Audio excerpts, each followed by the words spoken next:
Thank you. Actually, I've come here to learn rather than to teach, because I want to learn what it takes to build a good professional army that is respected and loved by the people. This is the kind of army I want our Burmese Tamador to be, the kind of army it was meant to be when my father founded it back in the 1940s, early 1940s. Of course, to get rid of the British.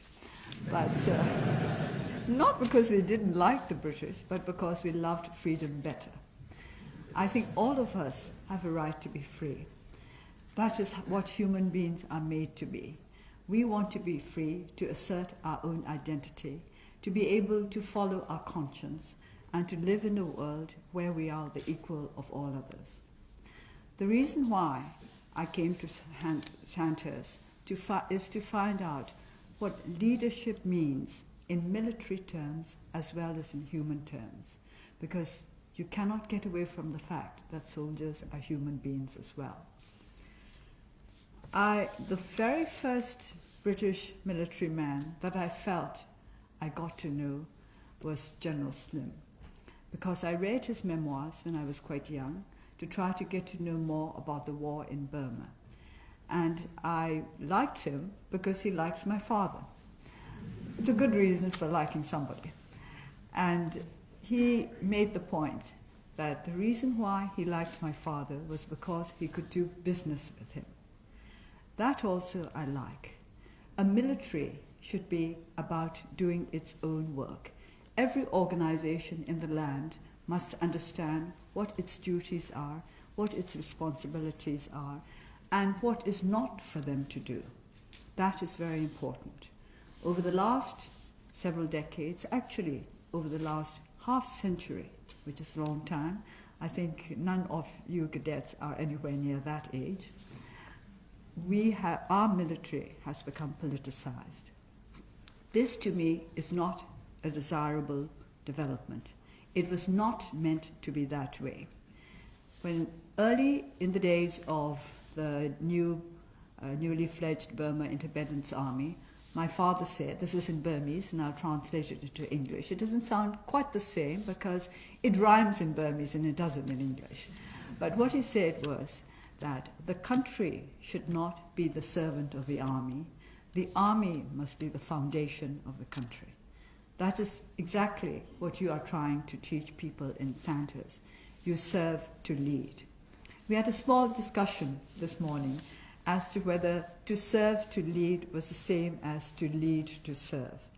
And we came to the conclusion that it is not the same, and it is better to put serve in front of lead, because the essential thing is service. Service that is rooted in strong principles. You have to understand what service is in order to be able to serve correctly. What we need in our country is an army that recognizes the worth of civilians and the importance of civilian authority over the military. All of you here are trained for leadership, but what I find most interesting is that all of you here are trained to be leaders under a civilian authority. This is something that you are taught, perhaps not so obviously, but this is the training that you receive every day, that although you are trained to be leaders, you also have to be followers, good followers. When General David Richards visited Burma a few months ago, we met him at the legislature, and a question was put to him. Do the British people love their army? And he said yes. And he said very proudly that according to the polls, the British people admired the army more than they admired doctors and the medical profession. And then he was asked why. And his answer started with, because you were seen as selfless. He said, we are seen as selfless. We sacrifice ourselves for people. And he added, not just for our own people, but for people anywhere in the world who might be in need of protection and of the kind of military defense that would give them more secure and fulfilling lives. So selfless is at the core of an honorable and respected army. And that is what I want the army of my country to be. And this is what mainly I have come to find out from you, to learn from you who are learning to serve, to lead.